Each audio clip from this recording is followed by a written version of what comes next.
పట్టపగులు police station ముందర ఈరోజు ఉదయం 10:45 నేను మా వాళ్ళతో మాట్లాడుకొని ఇంట్లో కూర్చోంటే పొంగనూరు మండలం పాలెంపల్లి పంచాయతీ నడింగడిదాసి గ్రామానికి చెందిన మున్రాజు కుమారుడు నవీన్, అతని చిన్నాన్న ఎల్వి రమణ, అతని ఫాలోయర్ ఉమేష్ ముగ్గురు వచ్చి కొంతమంది అల్లరి మొక్కలు వెంబడి వేసుకొచ్చి మా ఇల్లు పైన రాళ్లతో దాడి చేసి ఇంట్లోకి దూరి రాడుతో నన్ను కొట్టడానికి చంపడానికి ప్రయత్నించినాడు. ఇది ఎలాంటి ప్రజాస్వామ్యమో, ఎక్కడ లా అండ్ ఆర్డర్ ఉందో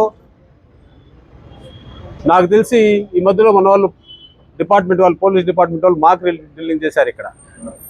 నేను నిజమే మంచి పని చేస్తున్నారు, అల్లర్లు జరగకుండా చూస్తారేమో అని ఆశించాం. మేము ఆ 4వ తేదీ నుంచి కూడా ఇప్పటి వరకు కూడా దాడులు జరుగుతూనే ఉన్నాయి.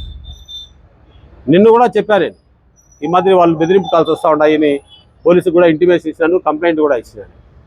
రాత్రి 10:27 ఆ ఎల్వి రమణ అతను ఫోన్ చేశాడు. నేను ఎత్తలేదు, ఎందుకంటే ఇంకా మనం ఏదో మాట్లాడాల్సి వస్తుంది ఉద్దేశంతో నేను ఫోన్ కూడా ఎత్తలేదు.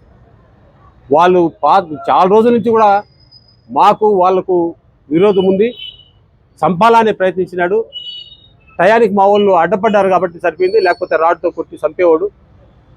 ఇలాంటి దుర్మార్గులను చట్టపరమైన చర్యలు తీసుకోవాలని మేము ఇంతవరకు కూడా ఎవరిపైన కూడా మాట్లాడింది లేదు, ఇది లేదు. మేము లా అబైడింగ్ సిటిజన్, నేను న్యాయవాదుల సంఘ అధ్యక్షుడిని, ఎంపీపీగా చేశా, జడ్పీటీసీగా చేశా, అర్బన్ డెవలప్మెంట్ అథారిటీ చైర్మన్గా చేశా.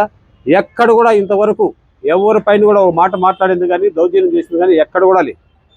వాళ్ళే దౌర్జన్యాలు చేసుకుంటూ అనవసరంగా మా ఇంటిపై దాడి చేయడం అనేటువంటిది అమానుషం. ఇది ప్రస్తుత ప్రభుత్వానికి విన్నవిస్తున్నాం. ఇది ఎంతవరకు లా అండ్ ఆర్డర్, ఎంతవరకు న్యాయమో వాళ్ళే చెప్పాలా. తప్పనిసరిగా ప్రభుత్వం దీనిపైన చట్టపరమైన చర్యలు తీసుకోవాలని చెప్పి మీ ద్వారా వాళ్ళకి తెలియజేస్తుంది.